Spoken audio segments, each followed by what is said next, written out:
Karena dosa asal, maka hilang dan rusak kodrat manusia. Dengan pengorbanan Yesus Kristus di kayu salib, maka manusia menerima keselamatan.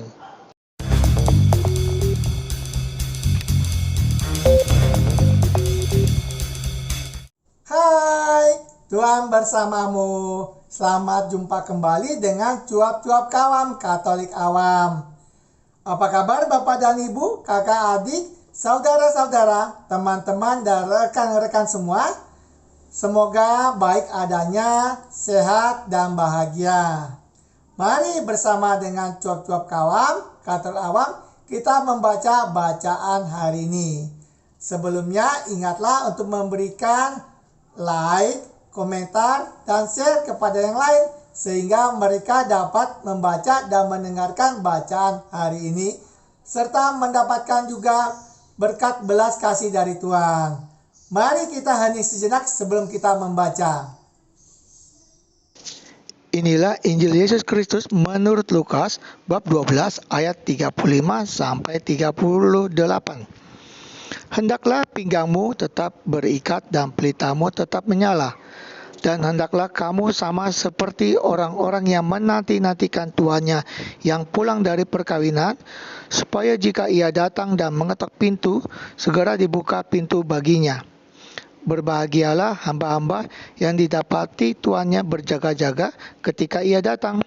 Aku berkata kepadamu, sesungguhnya ia akan mengikat pinggangnya dan mempersilakan mereka duduk makan, dan ia akan datang melayani mereka. Dan apabila ia datang pada tengah malam atau pada dini hari dan mendapati mereka berlaku demikian, maka berbahagialah mereka. Demikianlah sabda Tuhan, terpujilah Kristus. Setelah mendengarkan sabda Tuhan, mari Bapak dan Ibu, kakak dan adik, saudara-saudara, teman-teman dan rekan-rekan semua, kita mendengarkan renungan yang dibawakan dalam Misa Harian oleh Romo RD P. Hardi Jantan Dermawan, Paroki Alam Sutera, Gereja Santo Laurentius.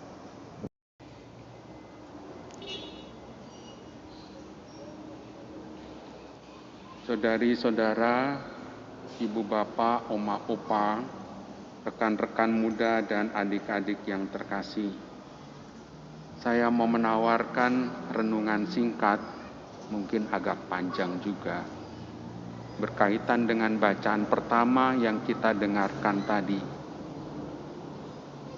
Mudah-mudahan bisa menjadi bekal hidup rohani satu hari ini. Saudari-saudara yang terkasih, surat Paulus kepada jemaat di Roma, bab 5 dalam bacaan pertama tadi itu, adalah surat yang dipakai oleh gereja sebagai ajaran dosa asal. Apa itu dosa asal? Dosa asal adalah dimengerti secara tradisional sebagai hilangnya dan rusaknya kodrat manusia. Dan itu terjadi karena dosa Adam, dosa Hawa. Dan akibatnya, akibat dosa itu, semua harus menanggungnya. Maka dalam ajaran gereja, karena kita semua terkena dosa asal itu, selain Bunda Maria, maka ada dogma mengenai Maria dikandung tanpa dosa. Saudara-saudari yang terkasih, kata kunci dalam ajaran itu adalah hilang dan rusaknya kodrat, ya. Maka sejak dalam kandungan kita dalam tanda petik itu adalah manusia celaka, dalam artian kita tanpa keselamatan. Namun berkat penebusan dan pengorbanan Tuhan Yesus di kayu salib, berkat ketaatannya satu orang yang disebut dengan Yesus Kristus itu, Adam baru itu, semua menjadi orang benar. Maka berangkat dari penebusan dan pengorbanan Kristus, kita mengalami hidup baru. Kita menjadi manusia-manusia baru kembali. Bahkan dengan penuh keyakinan, Santo Paulus merumuskan ini. Di mana dosa bertambah banyak, di sana kasih karunia berlimpah-limpah. Adam pertama benar-benar membuat hidup manusia hancur luluh tanpa keselamatan.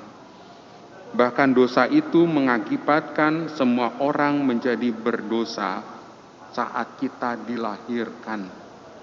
Itu sebab dulu pada awal-awal pembaptisan itu tidak pernah dilakukan pada masa bayi.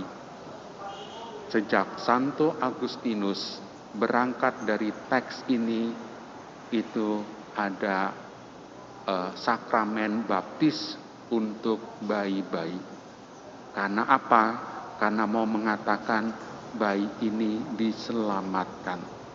Kita semua menjadi manusia-manusia baru. Paulus dalam hal ini pastinya tidak menyimpulkan atau mau mengajarkan berdosalah terus, berdosalah banyak-banyak agar kasih karunia berlimpah-limpah. Rasa-rasanya bukan seperti itu. Tetapi yang mau Paulus katakan adalah dan meyakinkan supaya semua yang sudah ditebus, kita semua yang ditebus berkat sakramen baptis yang kita terima, berkat pengorbanan Yesus Kristus di kayu salib, maka kita menjadi manusia baru. Kita memperoleh keselamatan kembali yang telah hilang, yang telah rusak oleh Adam pertama itu. Kalau kita ditebus seperti itu, harusnya kita melawan terus-menerus untuk tidak berbuat dosa. Lantas ada orang yang bertanya, mana bisa Romo? Nggak bisa. Kita manusia rapuh, manusia lemah. Maka jawabannya selalu ingat akan penebusan Kristus itu. Dan ini yang terpenting, mohonlah rahmat. Sebab kodrat kita membutuhkan rahmat. Dan berkaitan dengan keselamatan, kita terus-menerus mohon rahmat, pengampunan, dan belas kasih Allah. Tuhan bersamamu. Terima kasih Bapak dan Ibu, kakak dan adik, saudara-saudara, teman-teman, dan rekan-rekan semua yang telah ikut serta membaca bacaan hari ini. Sampai jumpa kembali dengan cuap-cuap kawam Katolik awam. Salam sehat, sejahtera, dan bahagia. Tuhan memberkati.